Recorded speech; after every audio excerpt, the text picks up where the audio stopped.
What is the book of Joshua? Well, the book of Joshua was a book written by a man named Joshua, who was actually originally named Hoshea, but was renamed Joshua by Moses when he named him not only as his servant, but as his successor when he ultimately died in the wilderness and Israel was given the opportunity to cross the Jordan River, see the miracles that the generation before had seen, like the cross into the Red Sea, they had to cross into the Jordan River, and of course the miracles of the plagues of the Exodus. They needed reasons to trust God, and Joshua would be the one to witness them.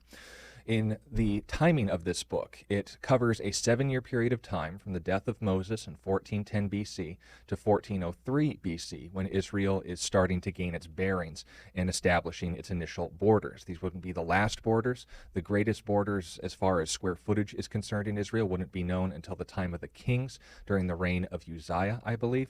What's also interesting about this as well is that when Joshua is taking all these territories, the majority of the book of Joshua only details 3 major battles. The first, of course, was the Battle of Jericho, where God was the only reason they saw any victory there. The Battle of Ai was a defeat initially, if they hadn't dealt with sin in the camp first, to show that, again, God was the only reason they were seeing victory here.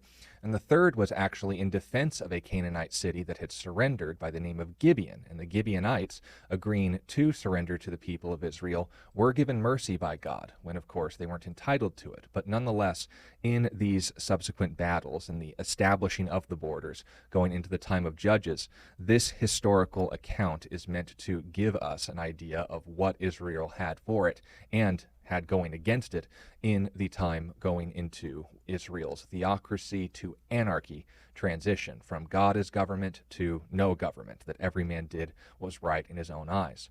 And the book ends much like later books, like the book of Nehemiah end, with an emphasis and reminder that individuals are going to be given the liberty to make their own mistakes. But Joshua, as for me and my house, we will serve the Lord. This purposeful act is a reflection of his character and integrity. He wasn't a perfect man, but he was the kind of man that took his relationship with God seriously, and it blessed him and his children onward. Now, the life of Joshua doesn't end with the book of Joshua. The first chapters of Judges were not only written by, but detail the death of Joshua. But as Israel is entering into Canaan and seeing the promises of God fulfilled, we also see again that those weren't the only promises that he would keep.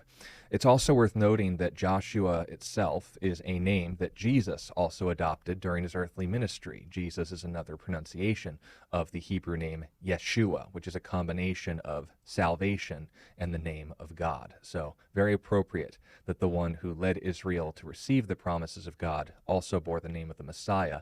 God is our salvation.